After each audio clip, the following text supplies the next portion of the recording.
Yeah, hello. I'd like to just give a basic definition between what is networking, and what are devices we generally use for networking. A simple concept based on this PPT. Just check it out here on one figure one. Have two PCs, PC1 and PC2. If you have two or more devices interconnected, that is called as network. Interconnection of two or more devices is called network. And communication between interconnected devices is called networking. Assume that I have two PCs, one PC1 and PC2. PC1 is speaking in Chinese and PC2 is speaking on Telugu.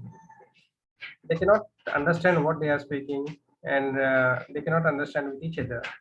But if they come to one protocol that let's both speak in English, if both PC1 and PC2 speak in English, they can communicate with each other. Then that is called as networking. Very simple. Interconnect of two or more devices is called network. Communication between these two interconnected devices is called networking. And for this networking, if we have more than two PCs, we generally use two different kinds of devices. One is called as hub, second is called as switch.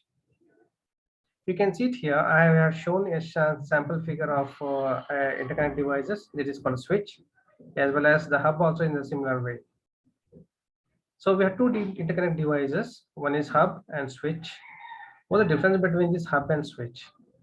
In hub, the type of communication is called as broadcasting, that is one to all. That means from PC1, if you transfer the data to PC4, in hub, it not only goes to PC4 from PC1, it even goes to PC3 as well as PC2 and come back to PC1 also. This is called as broadcasting. In this type of communication, there may be collision of data within the hub and the data packet may collapse and there may loss of data.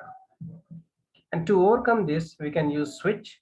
A switch is a device which used to interconnect all the devices in the network, and the type of communication is unicasting, that is one to one. If you're transferring the data from PC1 to PC2, it goes from PC1 to PC4. It goes from PC1 to PC4 only. It will not go to any other devices, because of which there may be no collision of data and no loss of data. Hence, we generally use switch in the IT environment. Generally, in every environment, we'll be using switch only. Now, when you have a switch here, if you have more number of servers in your organization, if you want to interconnect all the devices, we can use multiple switches. And all those switches are rack mounted like this. You can see in the first figure, they're all rack mounted, one after the one below the other, like this one. These are rack mounted, and at the side and the right side here, you can see it here, and this is one of the server. Especially like in the organization, when you have a high-end servers will be in like this, a flat surface where which can connect directly into the rack. You can see it is a below rack. There's a rack in which all the servers are connected. Okay, and the location where all these racks and everything is connected, that is called as DC. You can see this is sample figure, a sample figure. On some sites we have switches, and other location we have racks with servers. The location where both the switches and racks all are interconnected at some isolated location, this is called as data center. We generally call it as DC. We, as administrator, we manage the servers, and this DC is maintained by DC engineers. So we need to repeatedly coordinate with the DC engineers. So why? Because we cannot go to the remote location for fixing of the servers.